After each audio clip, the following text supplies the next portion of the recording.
Hey everyone, and welcome back to Tarik Talk. I'm your host, Tarik Mendez, and I'm here in Berlin spending time inside one of the city's most striking gallery spaces. I recently visited Konig Galerie, housed inside the former church of St. Agnes, and the experience is unforgettable before you even see a single artwork. The architecture alone sets the tone. Raw concrete walls, monumental scale, and a sense of stillness that immediately changes how you move and how you look. This space doesn't try to soften itself. It's bold, heavy, and uncompromising, and that's exactly what makes it such a powerful setting for contemporary art. The building demands presence. You feel small inside it, but also focused, grounded. The current exhibition by Sven Druhl enters into a very interesting conversation with this architecture. His paintings are rooted in landscape, but not in a traditional or romantic way. Instead, they feel fragmented, constructed, and layered, almost like landscapes built from memory, citation, and abstraction. At first glance, the works appear calm, muted colors, familiar horizons, recognizable forms. But the longer you stand with them, the more complex they become. These aren't direct representations of nature. They're interpretations of images we already know. Druhl often works from existing visual material, reassembling it into something that feels both familiar and unsettled.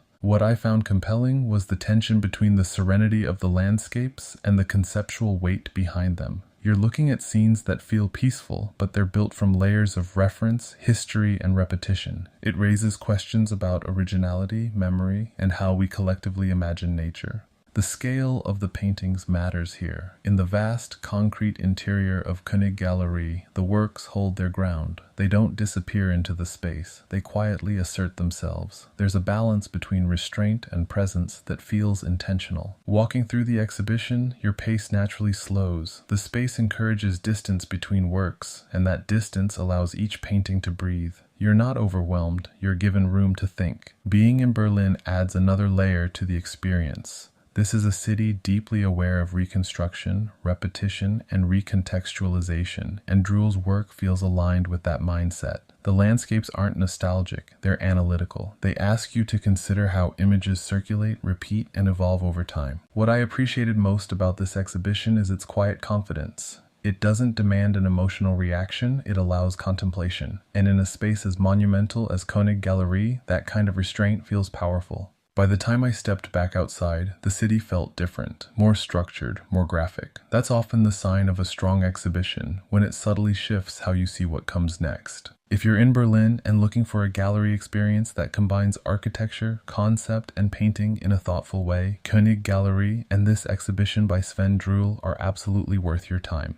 Thanks for listening, and I'll talk to you soon. A new season is here, and I've got some incredible guests I can't wait to share with you. I'll also be dropping an art guide featuring some of my favorite galleries, museums, art fairs, and artists you should definitely check out. All episodes are now streaming visually on YouTube and Instagram, and audibly on Amazon, Google, iHeartRadio, Pandora, and all major streaming platforms. If you haven't already, make sure to follow and subscribe for more art adventures. Thank you to everyone who supported the podcast, and to everyone listening in over 160 countries worldwide. To my new listeners and my day ones, I love you. Thank you for being part of this journey through art. Have a guest you think I should interview next? Drop their name in the comments. With hundreds of episodes recorded live in over 10 countries, catch up on previous guests while you wait for the new season to drop. Stay tuned. Ciao!